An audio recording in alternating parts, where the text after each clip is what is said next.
Coming up on 2020 on ID. Skylar's parents are beside themselves. Their daughter is gone. Can you imagine? It's evil. A popular teenage girl lured from home for a mysterious joyride in the middle of the night, but she never comes back. I was scared to death. I didn't know where my baby was. Does this chilling game by BFFs hold an answer? Would you guys rather suffocate or get shot? Get shot. Shot. Drowning or suffocating? Suffocating. Inside a jaw-dropping mystery. Maybe there was a fight. Maybe there was something that made her upset. And the secret world of mean girls gone wild. Give me the phone. No, this is over. This is over. Hurry up. From cryptic messages on Facebook and Twitter to a real-life crime scene in the woods. Skylar is screaming, why? What happens when three is a crowd and one person gets cast aside? What secrets do they have? And who do you believe when pretty little liars seem to be everywhere? Her words were, I have to tell you the truth about what happened last night. Best friends from hell. There couldn't be a more fitting description. Unfriended. Welcome to 2020 on ID. I'm John Quinones. Sometimes it can be hard to know who your true friends really are and who may be stabbing you in the back. Especially tough for teenagers navigating the social hotbed of high school. But as Ryan Smith first reported in 2014, no one could have predicted the chilling outcome among a tight threesome everyone thought would be BFFs forever. They were 16 and inseparable. Best friends. High school sophomores Sheila, Skylar, and Rachel. It was always those three together. You barely ever saw one of them by themselves. Silly in their selfies. Giggly teenage girls. They're pretty, they're sociable, they're popular. But behind their smiles, secrets that would shock everyone they knew. The level of deception, it's mind-boggling. The police were just as shocked as we were. No one was expecting anything like that. Pure evil. Nestled in the Green Mountains of West Virginia, the city of Morgantown, home to West Virginia University, known as a friendly family place. What's it like here in Morgantown? It's peaceful. It's a small town that's growing really fast. Nice people. Dave and Mary Neese lived in an apartment in the tiny Morgantown suburb, Star City. Dave works at a local Walmart, Mary at a medical office. Their lives wrapped around their only child, Skylar. Hey, gorgeous. Treasuring every spin. What a beautiful ballerina. Every laugh. And every childhood memory. It was the time she had a tea party for me, and after Mary came home, she noted that Skylar couldn't reach a faucet. I've been drinking toilet water for the whole tea party. That was a good memory. At the time, it wasn't a good memory. Yeah, I'm a crazy girl. Daddy's a crazy boy. She was Daddy's little girl. I spoiled her beyond rotten. Skylar was very loyal to her friends, the people she thought was her friends. When Skylar was 8 years old, she met another spirited child with whom she developed an instant bond.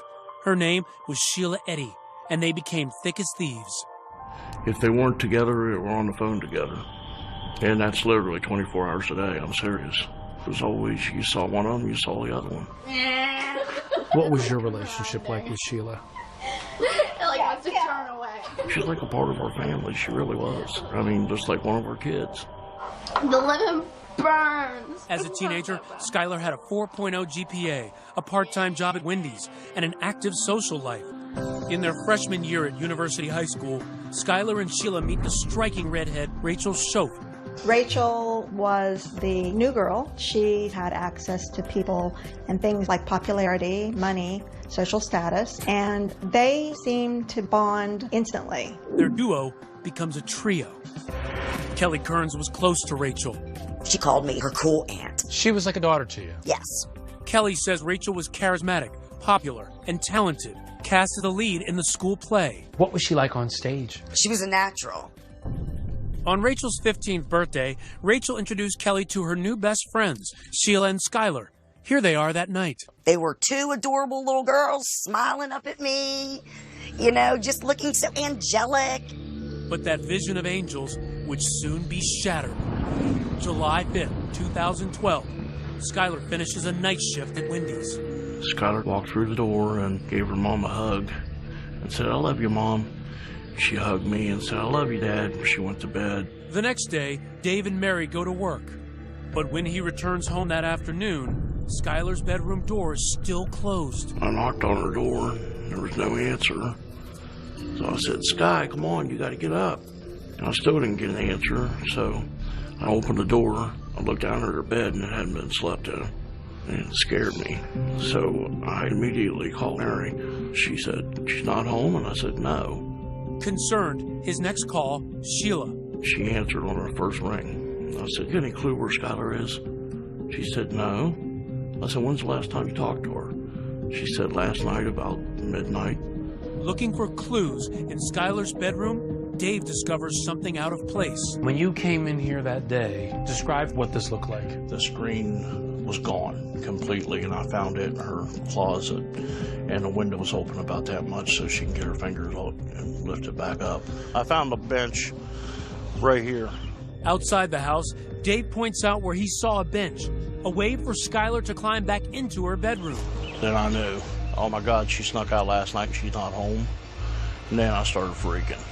It's now 4 p.m., and it's time for Skylar's next shift at Wendy's. Skylar had never missed work, but today, she's a no-show. Wendy's called and said, "Hey, is Skylar coming to work today?"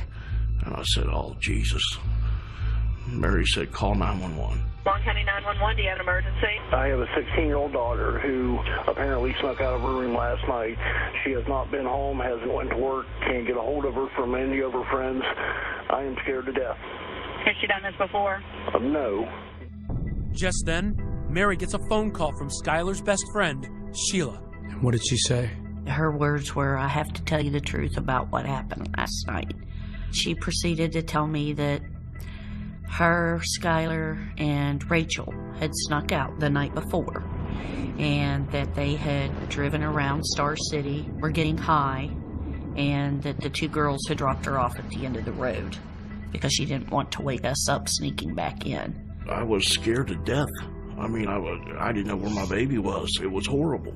Sheila and her mother come over and offer to help in the search for Skylar. We immediately went looking for her, going door to door, and we couldn't find her. But then, Mary remembers what will become a major key to finding Skylar's whereabouts. Mary said, "Oh, what about the surveillance? We got surveillance at our apartment." The surveillance camera, intended to capture intruders, instead reveals this grainy image of that night. A car pulls up at 12:30 a.m., 30 minutes after Sheila says she dropped Skylar back near home. Minutes later, Skylar is seen sneaking out of the house. She slips into the car and disappears. What were you thinking when you saw her head flash on that screen and she's walking to that vehicle? For a second, I felt relief because at least I know she didn't get abducted or anything, you know. And it wasn't like she was pushed in. She willingly got in the car. What did police tell you that they thought happened? They thought that Sheila had dropped her off and Skylar came back home and then snuck out again. For Officer Jessica Colbank and Corporal Ronnie Gaskins, the video is their best and only clue. What were you looking for? Anything. Trying to get pictures of the tires, the rims, but it's just too grainy. And it just raised millions of other questions of who did she go with and where did she go? Next, a father frantically following every lead. I'd jump in my car and fly to the place they thought they saw Skylar. I'd go down to the supermarket and scream her name. What happened to Skylar? Everyone has their own theory. I thought something happened at home. She wanted to get away. Got drunk and fell and hit her head. Somebody maybe followed her home. Somebody's just too scared to tell us what really happened. Stay with us.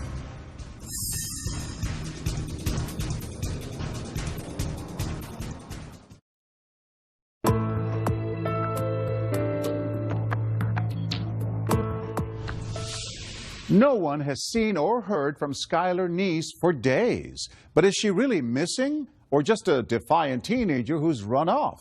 Even her friends are unsure. Ryan Smith picks up the story as police focus on their one and only clue. This is the last sighting of 16-year-old Skylar Neese. Surveillance video outside of her home in West Virginia. An eerie vision as she sneaks out of her bedroom, enters an unknown car, and vanishes.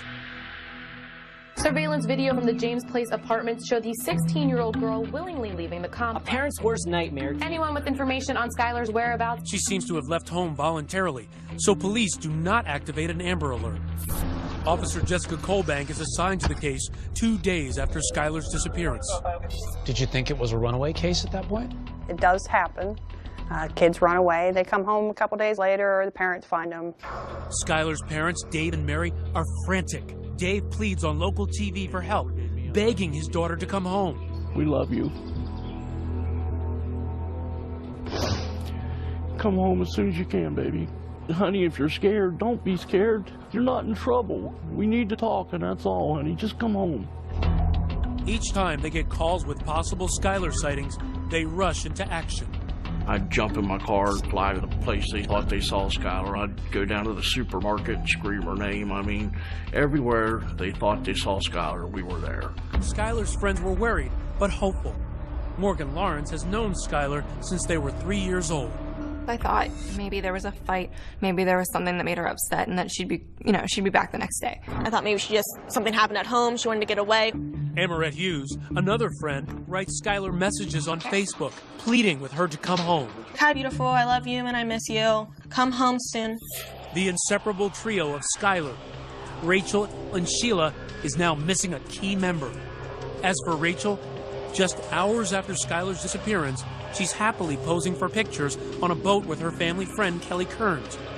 But Kelly says Rachel is worried about her missing friend. I mean, she was texting all the time. She seemed urgent. Meanwhile, her other best friend, Sheila, is in constant contact with Skylar's parents, helping them post missing person posters, tweeting messages like this: was really waiting for Skylar to come home today.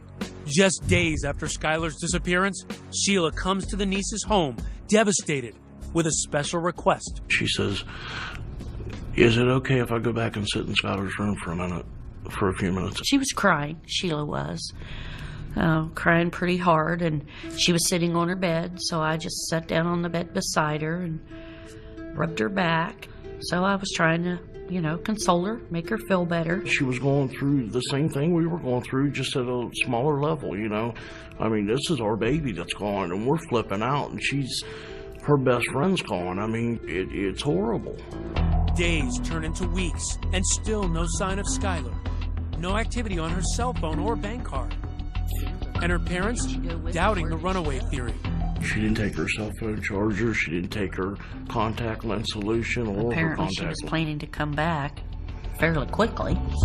And in tight-knit Morgantown, people are searching for Skylar and wondering what could have happened to her, like local crime writers Jeff Fuller and Daylene Berry. There were lots and lots of rumors floating around. Got drunk and fell and hit her head. Somebody had come through the drive-through window where she worked at Wendy's, and they, maybe followed her home. Or that she'd met someone on the internet. And then a possible break in the case. 2 bank robberies in nearby Blacksville. Corporal Ronnie Gaskins hears rumors that money from the robberies was used to buy drugs for a local teen party. Skylar had supposedly overdosed on heroin. She died. People there panicked, and they disposed of the body. And where did that lead take you? We weren't coming up with anything. Sheila and Rachel, the last 2 people to see Skylar, have nothing to add to their story. They picked up Skylar at 11 p.m., took a joyride through the winding back roads of rural Star City, smoked pot, then dropped her off before midnight. Very often, the last person to see the victim alive is looked at with grave suspicion. In this case, the girl's story seemed relatively innocent. So, police had no reason to believe both of them were lying. But for Officer Colbank, it's the small, unspoken signs that make her suspicious. Take me back to that moment where you go to speak to Sheila the first time. Just complete blank on emotions. There was absolutely nothing. It was like iced over. It made me uneasy. Colbank's meeting with Rachel, the high school drama star, also strikes her as odd. She was really nervous. Which has got to be a red flag. What does she have to hide? Their stories were verbatim the same. No one's story is exactly the same unless it's rehearsed. And she's an actress, so she can memorize lines. I'm sure they had it written down somewhere. Okay, this is our story. We've got to stick to it. Everything in my gut was, Sheila is acting wrong. Rachel is scared to death. But police don't know what Rachel and Sheila are hiding or why. Meanwhile, Skylar's parents are grasping for any clues, taking a closer look at the bad influence Sheila had become on their daughter. Sneaking out at night, you know. Found some marijuana in Skylar's pocket one time. Here it was Sheila's. We didn't like the way Sheila acted a lot of times, but being she was Skylar's best friend, we kind of overlooked it. It's becoming clear that the smiling face of Skylar's BFF was just a facade. You started interviewing people about Sheila. How would they describe her? What was she like? Shady, sketchy, sneaky, and pretty manipulative. Skylar's friend Morgan says Sheila rubbed her the wrong way. She was very self-centered. She would almost do whatever it took to kind of get her way. Amarette says Skylar confided in her that there were cracks in the clique. Her best friends were snubbing Skylar. These pictures that Sheila posted on the website Meet Me suggest Skylar had become a third wheel. She just thought that they were becoming closer, so they were just pushing her out. She was really upset about it. The slights were sometimes subtle, but clear as day for Skylar. They were dressed the same. They both wear dresses or skirts, but they wouldn't tell Skylar, and they would say it was more like a coincidence, but I secretly think that they planned it. Are Sheila and Rachel hiding a secret about what happened to their best friend? Officer Colbank is determined to find answers, to bring the niece's daughter home. And I promised Dave and Mary the very first day that I met him, I said, I'm a bulldog in my investigations. I said, I don't care if it takes me 10 years to find the truth. I will eventually find it. Next, the girls play a strange, secret game, captured on camera by Skylar. Drowning or suffocating? Suffocate. Where would it lead? Stay with us.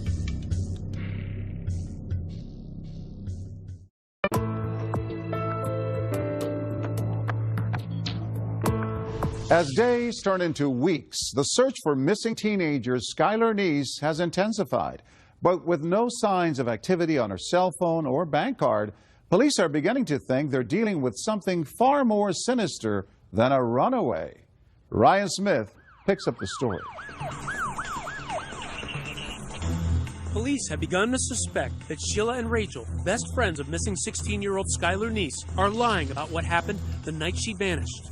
The first red flag? Tension in the relationship. Officer Jessica Colbank pours through Skylar's old Facebook and Twitter posts. What she finds sets off alarms. You could tell she was mad at someone. In the weeks before she vanished, Skylar had posted angry messages. There's just something about you I can't stand. People can be so mean for absolutely no reason. Hope you don't expect me to give anymore. Hashtag bye. And the final tweet she wrote, sent 10:48 p.m. the night she disappeared. You doing like that is why I will never completely trust you. She didn't trust someone. That was the issue. And perhaps the most suspicious posting by Skylar, this strange game among best friends. Sheila asks Rachel and Skylar how they prefer to die. Would you guys rather suffocate or get shot? Get shot. Shot. Drowning or suffocating? Suffocate. It's almost the same thing. I know, but it's not. And when police review Rachel and Sheila's cell phone messages after Skylar went missing, they note a curious absence. There was no mention of Skylar whatsoever.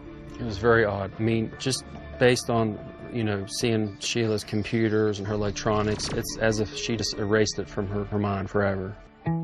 Skylar has been missing for months.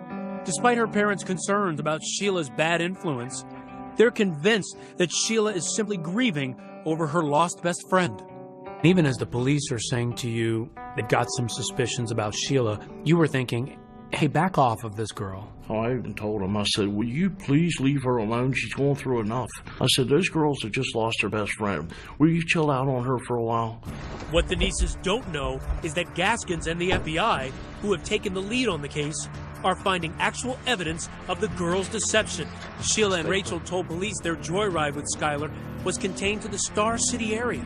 Desperate for clues, police scoured surveillance video from local businesses. It paid off. This video captures Sheila's car at 12:39 a.m. heading north, away from Star City. That was the first variation in their stories, is where they drove around. And there's not just video. Cell tower pings from that night placed them in the backwoods town of Blacksville. That just blew their whole, oh, we stayed in Star City. You're 45 minutes away from where you're saying you're at. You can't do that. You're not Houdini. So you say, aha, we have this information. What happens when you speak to Rachel and Sheila? They changed their story to fit, oh, sure, we were in Blacksville. I forgot that. Oops. We didn't want you to know that because we were supposed to be home already. Their carefully rehearsed stories are now mismatched. Sheila, the high school drama queen, claims Skylar didn't join them for the ride to Blacksville. But Rachel, the high school drama star, says she did. They're starting to differ, at least from Rachel's perspective. It sounds like the actress is starting to forget her lines. Oh, yeah. She had to come up with her own lines. And that's where she really started tripping up. Once you start seeing inconsistencies in a story, it's all over. The person's lying. And then you must ask the question, why would they lie? Sheila is adamant that her version of the night's events is true. She volunteered to take a polygraph. What did that say to you? Arrogance. I think she thought she was smart enough to outsmart a machine. So she took a polygraph, and what happened? Failed miserably. Rachel also agrees to take a polygraph, but en route on the day of the test, she's scared, jumps out of her father's car, and flees. She jumped out of a moving vehicle to avoid it. If you haven't done anything wrong, why won't you take this test? Now, armed with surveillance video and cell phone records that prove the girls have been lying, police tell Dave and Mary Neese that Skylar's best friends have a secret. At that point, we knew they had to know something. So we pushed. Your mission is to try to get their secrets out of them. Exactly. Asked them to come over, and I said, okay, help us. You know, if you're afraid of somebody, I promise you they'll never get to you. The Neeses start posting about karma on Facebook, writing that the girls need to tell what they know. Yeah, we hounded them pretty good. Yeah, we did. Their friends at school had picked up on it. Classmates and even strangers are putting pressure on Sheila and Rachel. Anonymous tweets like this one. Pretty little liars keep on lying. So the town was starting to get suspicious. Right. There was a social media campaign building. They were harassed by a lot of different people online. They were called murderers. You could tell that the tide had turned and people felt like they were somehow involved, or if nothing else, they knew and they needed to come forth and say. And people were outraged that they weren't doing that. So they could put a lot of pressure on that police could not put on. Definitely all eyes were on Sheila and Rachel.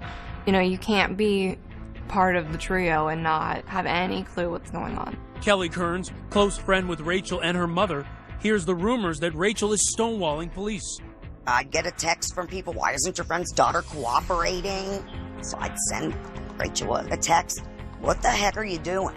Even those closest to Rachel are wondering, what is she hiding? I said, was Skylar alive when you left her? Yes. We didn't do anything to her. I think that in this situation, you cannot lessen the importance of peer pressure. Rachel seems particularly affected. As the lead in that year's school play, she is accustomed to adulation. It's like she was getting booed in a performance. It's that type of level of ostracizing her. She couldn't handle that. It seemed like Rachel was really losing it in terms of she was crying a lot at school. Kids saw that. And it wasn't crying for Skylar, where's my friend? No. No, there was a few places where Sheila was sort of crocodile tears on Facebook, but no, there's never any real end to that. One night, almost 6 months after Skylar went missing, Rachel cracks, apparently having a nervous breakdown. Her mother calls 911. I have an issue with a 16-year-old daughter of mine. I can't control her anymore. She's screaming. She's running through the neighborhood. Give me the phone.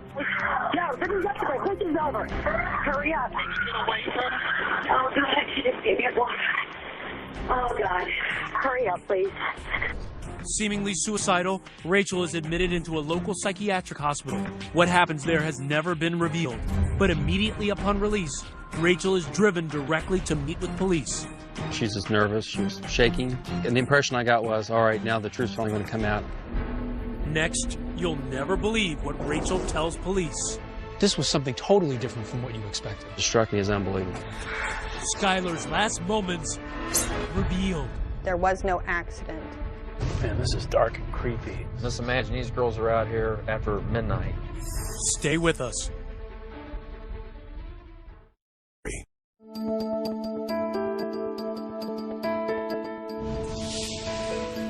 University High's leading lady, Rachel Schoaf, is not able to keep up the act anymore. 6 months after the disappearance of Skylar Neese, Rachel's abandoning the role of heartbroken best friend and going from a psych ward straight into the interrogation hot seat. She was just nervous. She was shaking. She's finally about to come clean to police about what really happened to her 16-year-old BFF. It was a plot twist no one saw coming. The first words out of her mouth were, "We stabbed her." This was something totally different from what you expected. It took us a minute to kind of settle down. Okay, what do you mean you stabbed her? Rachel tells Corporal Ronnie Gaskins she and Sheila began plotting to kill Skylar months earlier during science class. They were joking how they would dispose of a body. Then it got more sinister. We need to figure out how we're going to kill her. They don't know how to use guns, so they would use knives to stab her. The students said, they thought they were joking. They did know for sure that they didn't like Skylar by how they talked about her. So one of them even warned Skylar, and Skylar blew it off after confronting them. Rachel wanted Skylar dead now because, get this, she was about to leave for church camp. So one midsummer's night, she and Sheila gathered some critical tools: a shovel, paper towels, bleach, wipes, a change of clothes, and kitchen knives. And they arranged to meet with Skylar. Remember this grainy surveillance video? Police couldn't make out the car. Turns out it had been Sheila's all along. 12:30, they arrive at Skylar's house, the knives hidden in their hoodies. 5 minutes later, Skylar emerges. They drive out of Star City, past Blacksville, and across state lines to Pennsylvania, and into the woods of a town called Brave, where Skylar is about to face the fight of her young life. And they're driving on this road that we're on right now. Yes. And Skylar's in the backseat having no idea what's about to happen. She has no clue. Gaskins takes me back to the murder scene. Man, this is dark and creepy. I mean, Just imagine these girls are out here after midnight. And recounts what Rachel confessed. All three girls exit the car and they walk down this road. The girls find a grassy area to sit and smoke marijuana. Skylar gets up and starts walking back to the car to get a lighter. That's when they execute their secret plan. Sheila and Rachel get up behind her and count. 1, 2, 3. And on 3, that was the time for them to start stabbing Skylar. Right here, Skylar is being stabbed by her 2 best friends. Yes. Skylar takes off running, with her 2 friends giving chase. Rachel tackles Skylar, and the pair continue to repeatedly stab their BFF. According to Rachel, Skylar is screaming, "Why?" And then they try slitting her throat because they had read that it would kill her quicker if they cut her jugular. The plan was to bury her, but the ground was too hard. So instead, they drag her body to the side of the road and cover her with branches, rocks, and leaves. They don't even bother to really conceal her. They changed into clean clothes, they wiped down the car, and they left. Like nothing happened. This was calculated, planned out, thoroughly thought of before this night. The perfect murder plot. Everything planned to the T. But why? Her only answer to that was, "We just didn't like her." "What do you mean you just didn't like her?" "We just didn't like her." Well, why not? Did you ever get the sense with Rachel that she was really remorseful? She seemed to be relieved that the truth has been told.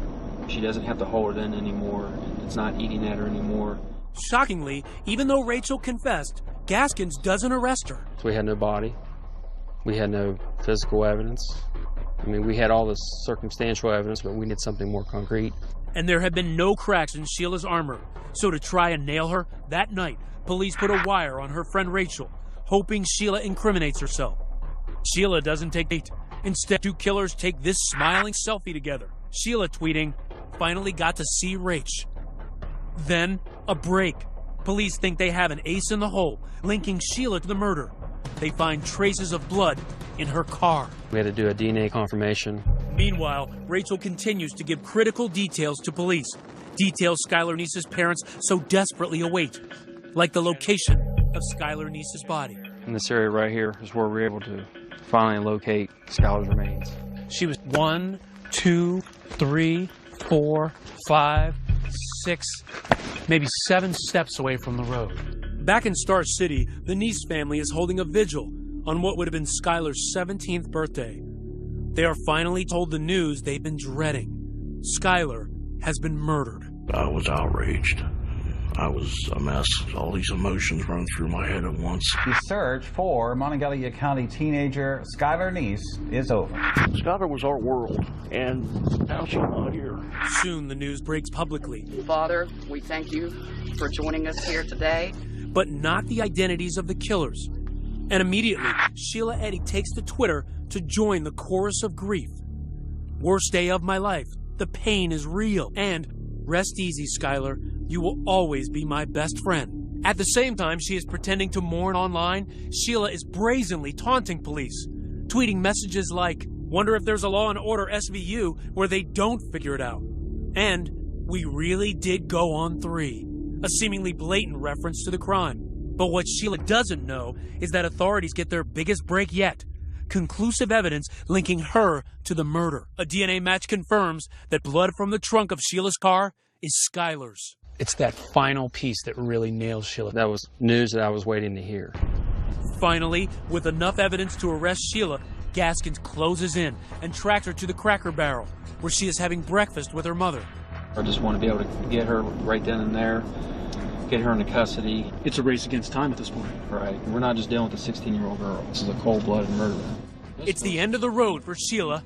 She is leaving the Cracker Barrel just as Gaskins pulls up, cuffing the teen killer right there in the parking lot.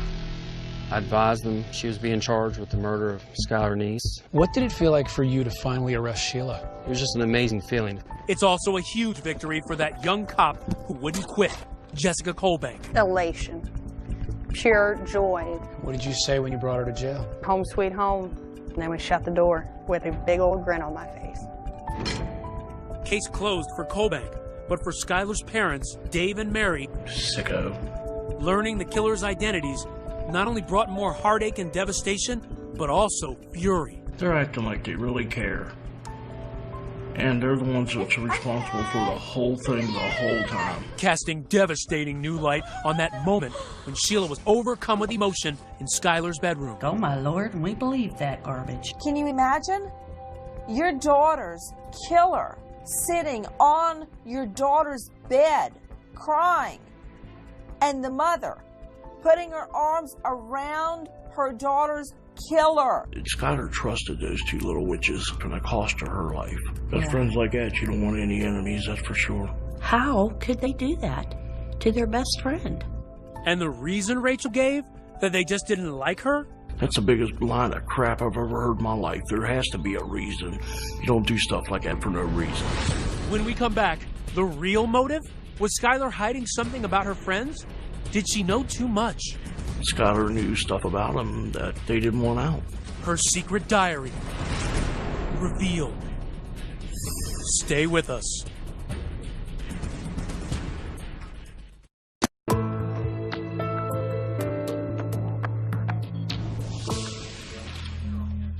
She's a killer nobody would have suspected.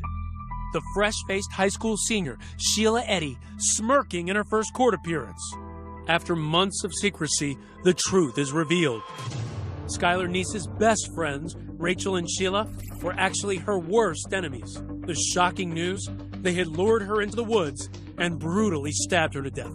The search for Skylar Neese is over. Rachel confessed. 2 teenagers implicated for stabbing a third friend to death.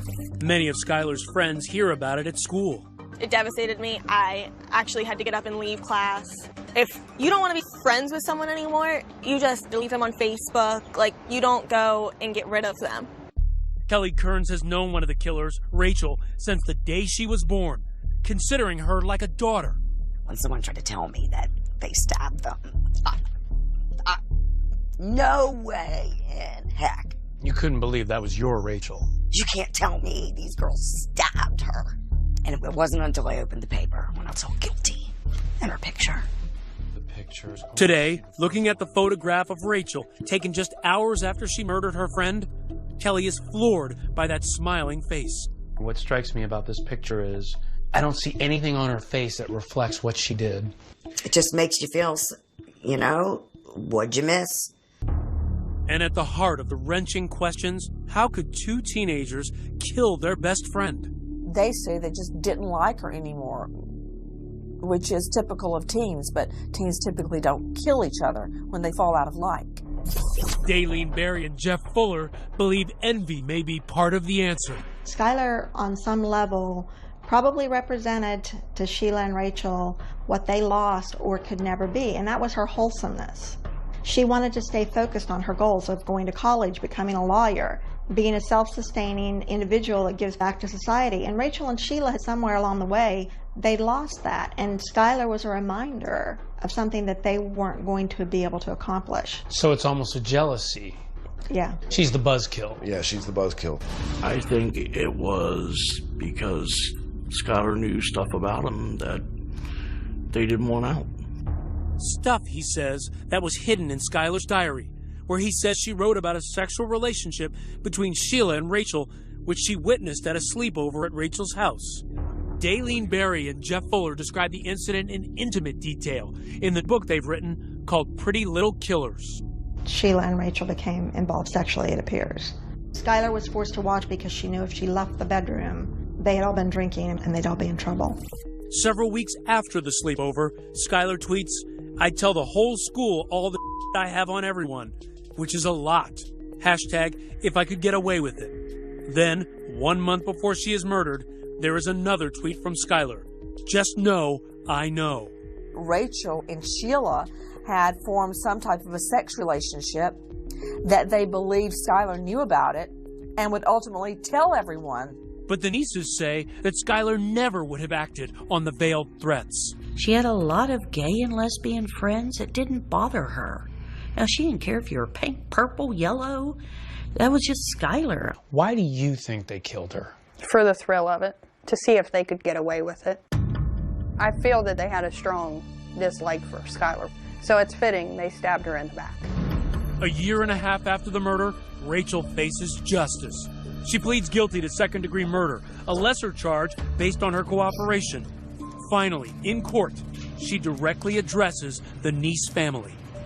I'm so sorry. I don't know if there's a proper way to make this apology, because there are not even words to describe the guilt and remorse that I feel each day for what I've done. The person that did that was not the real me, not the person I am, not what I'm made of, and not what I believe in. Rachel's mom weeps as she listens. Again, I'm so sorry, and I pray each day for everyone involved, and I pray each day for forgiveness. She can take her apologies and everything else and sit on them because that's about what they're worth to me and my wife. She has done nothing but make our lives a living hell since this day one. And she's sorry because she got caught. That's the only reason she's sorry. She was crying. She was emotional. You didn't think that was remorse? To me, that was her final act in front of an audience. She's the big actress, star of the high school plays. This was her last Broadway performance. At her arraignment, a defiant Sheila Eddy pleads not guilty. Sheila Eddy, how do you plead not guilty? But later, in a surprise development, she changes her plea. Sheila Eddy, how do you plead to the offense of murder in the first degree? Guilty. Guilty to first-degree murder. She offered no words of remorse. Why do you think that Sheila has never apologized?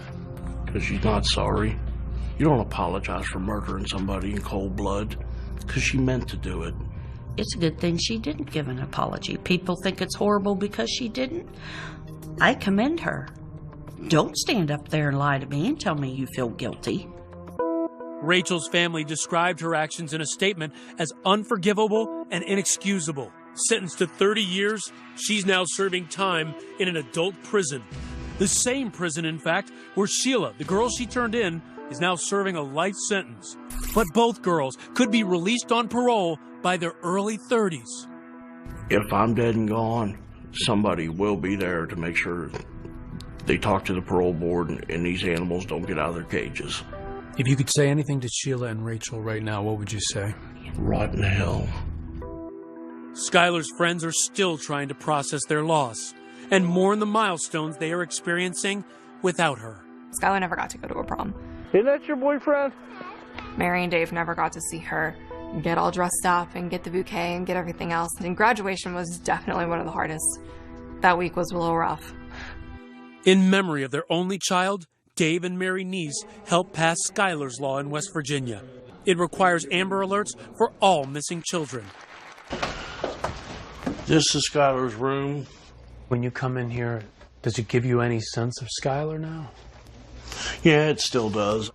They continue to treasure every item that belonged to Skylar. Some of them don't mean anything. They were hers, so we'll always keep them. She has a bunch of cards and drawings. Yeah, see, her friends were always sending her a birthday wish for my friend. Uh-oh. That's what I think of that one. That was from Sheila, by the way. The card reads, "Happy birthday. Love, Sheila. BFF. Love you like a sister for life." For Dave, it's just one more reminder of the searing betrayal that has destroyed their world. Because of that outward appearance, people don't want to believe they're capable. I still, to this day, have people say, there's no way, it's just those two girls. Yes, it's those two girls. This crime, to me, is one of those crimes that go down in the books as truly evil. Best friends from hell. There couldn't be a more fitting description. Today, on a hidden road, deep in the woods of a town called Brave, there is a silent shrine. They say this is pretty much where she was found. The site of Skylar's murder has been transformed into a memorial. On this visit, a stranger had written a note to Skylar. This one says, "Rest in peace, sweet Skylar. Soar with the angels." Baby, I'm so sorry.